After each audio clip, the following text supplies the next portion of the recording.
Hello mga ka-DM, pagpasensya nyo na nga po pala ako dahil ngayon na nga pala ako nakapag-upload nga pala nito ng aking mga ganap at nakapag-voice over nga pala nito. Dahil sa sobrang busy ko nga at marami nga pala akong ginagawa at neto nga po pala yung aking mga ganap is hindi ko na nga po pala na voice over at ngayon ko lang talaga na voice over nito at na-edit. Bali sa mga araw na to nga po pala mga ka-DM is papunta nga po pala ako ng barangay to para nga po pala maglaba. Shoutout na lang pala dito kay Tito Boboy, siya nga po pala nagatid sa akin papunta doon. Bali solid followers ko rin nga po pala siya mga kadim at nanonood na rin nga po pala siya ng aking mga mini vlog. Actually mga kadim, maaga pa nga akong gumising para maaga rin nga po pala ako doon makarating at marami na rin nga po pala ako magawa doon.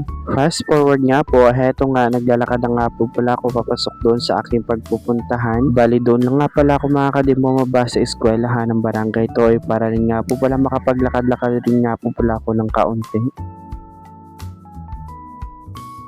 Fast forward nga po pala mga kadim, mga ilang minuto nga lang paglalakad natin ay nakarating na nga po pala ako dito sa aking pagpupuntahan. Nabigla nga ako dito mga kadim dahil dito nga po pala sa gilid ng bahay nila yung katubuhan iwala na rin nga po pala dito mga tanim. Malaking pasasalamat ko nga mga kadim dahil mamaya habang magsasampay nga ako is madaling nga po pala yung mga nilabhan kong matuyo dahil sa sobrang lakas nga po pala ng hangin. Bali pagkarating ko nga po pala dito mga kadim, sinumpisahan ko na rin nga po pala dito sa pagbabasa nga po pala dito ng aking mga ilalabhan. Bali ayun na nga mga kadim, pagkatapos ko nga po pala nabasa lahat at heto na nga po pala isinimulan ko na rin nga po pala dito yung iba na i-washing.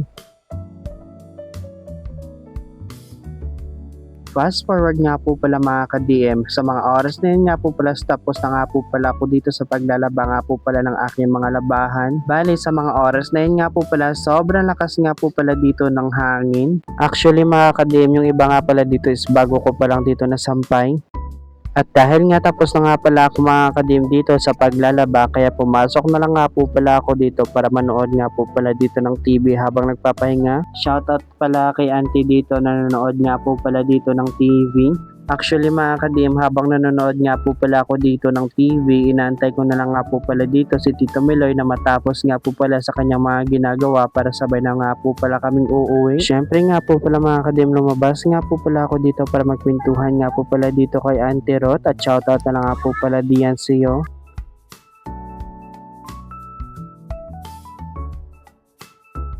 Yun na nga, fast forward nga po pala mga ka-DM, tapos na nga po pala sa mga gawain si Tito Meloy kaya pauwi na nga po pala kaming dalawa sa mga oras na yan. At naglalakad na nga po pala kami dito mga ka-DM papuntang labasan.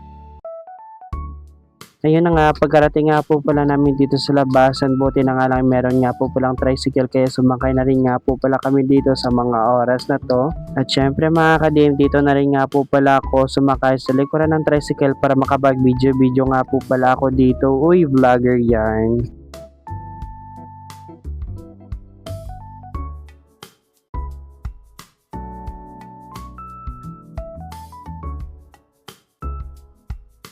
Fast forward nga po pala mga kadim, mga ilang minuto nga lang yung pagbibiyahe namin ay nandito na rin nga po pala kami sa amin. Bali sa mga oras din nga po pala mga kadim is naglalakad na nga pala kami. Syempre mga kadim, dito ko na rin nga po pala tatapusin ang aking video. Hindi nyo nga po pala kakalimutan na i-like, follow, and share nga pala itong video ko. Yun lang, see you sa next vlog.